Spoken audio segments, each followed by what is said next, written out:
Tes lieux de naissance, Katanga, province d'origine. Mes parents étaient venus d'eux, c'est marqué.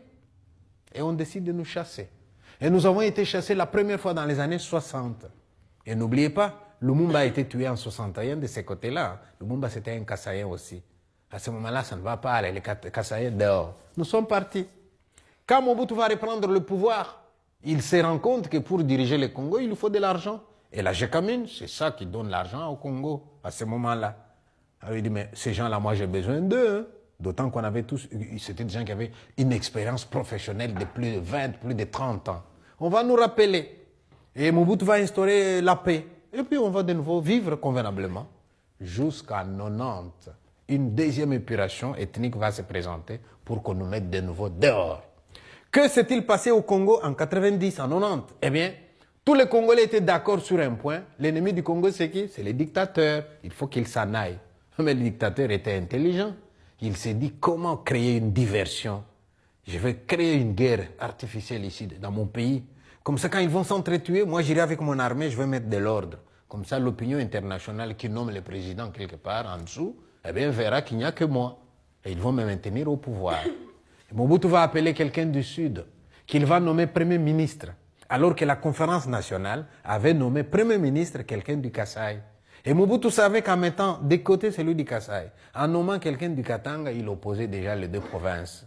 Et il va dire à celui-là, vous rentrez chez vous au Katanga, vous faites en sorte que la province du Katanga me soutienne, et je vous permets, vous, de mettre dehors les Kassaïens qu'il y a chez vous. Vous prenez leur travail, vous prenez leurs biens, et voilà, ça va continuer. Et moi, j'aurai le pouvoir si j'ai la province la plus riche. Cet homme-là va marcher avec Mobutu. Et nous, on est au Katanga où on voit les discours qui changent.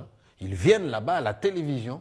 Eh, on était d'accord de mettre Mobutu dehors, n'est-ce pas? On va un peu patienter. Parce qu'il n'y avait pas que lui comme ennemi. Nous avons deux ennemis. Mobutu d'un côté et les Kassaïens de l'autre. Alors, qu'est-ce qu'on va faire? On se sert de l'un pour vaincre d'abord l'autre. Alors maintenant, on va d'abord coaliser avec Mobutu pour mettre les Kassaïens dehors. Et c'est des chansons pour exciter les gens. On va prendre des gens qui n'ont pas de boulot. On les drogue, on dit attaquez les Kassaïens. Quand ils seront partis, vous aurez leur travail, vous aurez leur bien. Et ils vont attaquer. Ça a commencé à Jadoville, pour ceux qui connaissent les Katanga, Likasi, Jadoville. Ensuite, Kolwezi, Lubumbashi, timidement, on n'a pas beaucoup attaqué à Lubumbashi. Et comment est-ce que ces gens-là procédaient? Le matin, on laisse monsieur sortir, aller au travail. Et parfois, il y avait des gens qui allaient travailler à 15 km de chez eux. Hein.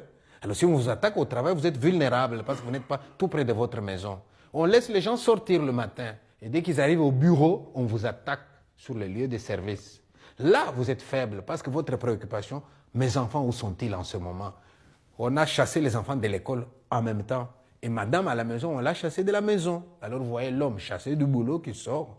Sur le chemin, il cherche ses enfants. À l'école, il a ses enfants. Et quand il arrive tout près de la maison, madame vient en pleurant. Les gens n'ont plus qu'une direction qu'on leur indique. Allez à la gare. Là, vous allez prendre un train qui va vous amener au Kasaï, à 1000 km de là, d'où étaient venus vos ancêtres.